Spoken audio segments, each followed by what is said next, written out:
Hello बच्चों, कैसे आप सब लोग। आज हम डिस्कस करेंगे क्लास 12 फिजिक्स का, जो कि हमारा चैप्टर है मूविंग चार्ज एंड मैग्नेटिज्म। इसका जो है मोस्ट इम्पोर्टेंट क्वेश्चन है हमारा मूविंग कॉइल गैल्वेनोमीटर, जो कि आपका वर्किंग प्रिंसिपल और उसका कंस्ट्रक्शन और आपका प्रूविंग, ये आपका बोर्ड एग्जाम में 5 मार्क्स का 100% पूछा ही जाता है।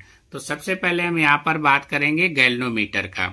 तो it is a device that is use to detect small current in the circuit. तो ये हमारा एक डिवाइस है जो कि यहाँ पर डिटेक्ट करता है small current in the circuit में।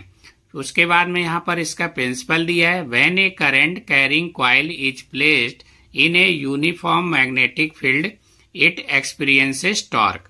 उसके बाद में यहाँ पर दिया है कंस्ट्रक्शन। तो यहाँ पर आपका जो है एक डायग्राम को यहाँ पर हमने क्या किया है, मेंशन किया है। तो क्या क्या आपका इसमें पॉइंट होता है, तो इसको हम यहाँ पर डिस्कस करते हैं। तो सबसे पहले आपको यहाँ पर दिख रहा होगा, ये आपका एक मीटर स्केल है। ये हमारा यहाँ पर पॉइंटर, जो कि यहाँ पर ये करंट को डिटेक्ट करता है, बताता है आपको यहाँ पर। ये आपका हेयर स्प्रिंग है, इसको यहाँ पर एक्सल बोलते हैं। ये आपको एक दिख रहा होगा, इसको जो है सॉफ्ट आयरन यहाँ पर कोर बोलते हैं। ये आपका जो है मैग्नेट है, नॉर्थ पोल है, ये हमारा यहाँ पर साउथ पोल है। ये आपका रेक्टेंगुलर कॉइल हो जाएगा, ये आपका रेक्टेंगुलर कॉइल है। इसको जो है आपका यहाँ नीचे मेंशन है, जो कि कॉनकेव पोल्स बोलते हैं। अब इसके बारे में हम ये जो है वर्किंग के बारे में बताते हैं कि यहाँ पर ये किस तरीके से काम हमारा करता है गैल्वेनोमीटर। तो आपको यहाँ पर जो है वर्किंग मेंशन है यहाँ पर। The moving coil galvanometer consist of a coil with many turns. तो आपका दिया है free to rotate about a fixed axis. तो आपका क्या है, ये फिक्स एक्सेस पे क्या करता है, रोटेट करता है मैनी टर्न्स, यानी कि number of turns in a uniform radial आपका magnetic field to maintain the plane of the coil always remain parallel to आपका फील्ड बी वेक्टर, यानी कि मैग्नेटिक फील्ड के क्या होगा, पैरेलल रहेगा। And to have maximum torque. तो उस कंडीशन में आपका क्या होगा, मैक्सिमम टॉर्क होगा। The soft iron cylinder is used as a core metal due to its high permeability. तो वहां पर हाई परमेबिलिटी रहेगा, which intensifies the B vector and hence increase the sensitivity of the galvanometer. तो वहां पर galvanometer का sensitivity क्या होगा, इंक्रीज हो जाएगा, यानी कि बढ़ जाएगा। When A current flow through the coil, अगर हम करंट को फ्लो कराते हैं कॉइल के थ्रू, तो ए टॉर्क एक्ट ऑन इट। तो हमारा टॉर्क वहां पर एक्ट ऑन इट हो जाएगा। आपका थ्योरी में दिया है, एन हमारा यहाँ पर नंबर ऑफ टर्न्स हो जाएगा, ए हमारा यहाँ पर क्या है, एरिया ऑफ द कॉइल हो जाएगा, और बी हमारा यहाँ पर क्या है, मैग्नेटिक फील्ड स्ट्रेंथ है।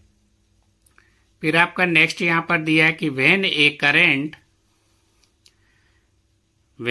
Current I passes through the coil, तो आपका डिफ्लेक्टिंग टॉर्क, तो टाउ इक्वल टू हो जाएगा BINA cos थीटा।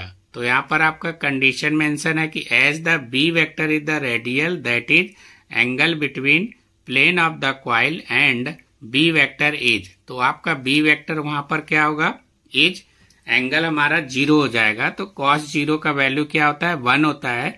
तो टाउ इक्वल टू हमारा यहाँ पर BINA फार्मूला निकल के आ जाएगा। इफ दिया है K is the restoring torque per unit angle of the twist, और आपका phi is the per unit angle of the यहाँ पर ट्विस्ट आपका मेंशन है। इन इक्विलिब्रियम में आपका BINA equal to K phi हो जाएगा। तो यहाँ से फाई इक्वल टू निकालेंगे तो BAN अपॉन K हो जाएगा। इधर I को हमने कॉमन ले लिए, बाहर ले लिए।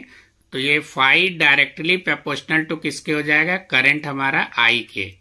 तो when current passes through the coil it deflect. जब हम करंट को क्या कराएंगे, पास कराएंगे कॉइल के थ्रू, तो उस कंडीशन में क्या होगा, डिफ्लेक्ट होगा। फिर आपको यहाँ पर दिया है सेंसिटिविटी ऑफ द गैल्वेनोमीटर। अगर आपसे सेंसिटिविटी गैल्वेनोमीटर पूछता है तो आप उसको वहां पर मेंशन करके बता सकते हैं। IS आपका करंट सेंसिटिविटी है और आपका VS यहाँ पर वोल्टेज सेंसिटिविटी है। नेक्स्ट हमारा यहाँ पर दिया है करंट सेंसिटिविटी के बारे में। तो it is defined as angle of deflection per unit current. तो आपका आई एस इक्वल टू आपका फाई अपॉन आई हो जाएगा। यहाँ पर एस मतलब सेंसिटिविटी है आपका, आई मीन्स आपका यहाँ पर करंट है, फाई का वैल्यू आपको ऊपर यहाँ पर मेंशन था BAN अपॉन के, तो उसको यहाँ पर क्या किए रिप्रेजेंट कर दिए हैं। इट कैन बी इंक्रीज, तो आपका दिया है इंक्रीज नंबर ऑफ टर्न्स, आपका नंबर ऑफ टर्न्स क्या होगा इंक्रीज हो जाएगा। सेकेंड दिया है एरिया भी आपका क्या होगा इंक्रीज हो जाएगा, increase area of the coil, और यहाँ पर इंक्रीजिंग द मैग्नेटिक फील्ड हो जाएगा, और डिक्रीजिंग में आपका हो जाएगा रिस्टोरिंग टॉर्क, वहां पर आपका डिक्रीज हो जाएगा। नेक्स्ट यहाँ पर आपको बताना है वोल्टेज सेंसिटिविटी। अगर आपसे वोल्टेज सेंसिटिविटी पूछता है तो इसको आप यहाँ पर क्या करेंगे मेंशन करेंगे आप एग्जाम में। तो it is defined as angle of deflection per unit voltage, तो इसको यहाँ पर VS से रिप्रेजेंट करते हैं। VS equal to phi upon V होता है, फाई इक्वल टू आपको ऊपर बताया था कि BAN अपॉन K होता है, और आपका यहाँ पर R आ जाएगा कांस्टेंट। तो ये दिया इट कैन बी इंक्रीज, तो यहाँ पर A पॉइंट दिया इंक्रीजिंग द मैग्नेटिक फील्ड आपका B हो जाएगा, और increasing area of the coil, और आपका थर्ड पॉइंट है डिक्रीजिंग आपका दिया है कांस्टेंट जो कि टॉर्क होता है, उस कंडीशन में टॉर्क हमारा क्या होगा डिक्रीज हो जाएगा। तो ये आपका जो है बोर्ड एग्जाम में आपसे पूछा जाएगा। अगर आपसे कंप्लीट पूछता है तो आप उसको कंप्लीट वहां पर रिप्रेजेंट करके दिखाएंगे। Thank you.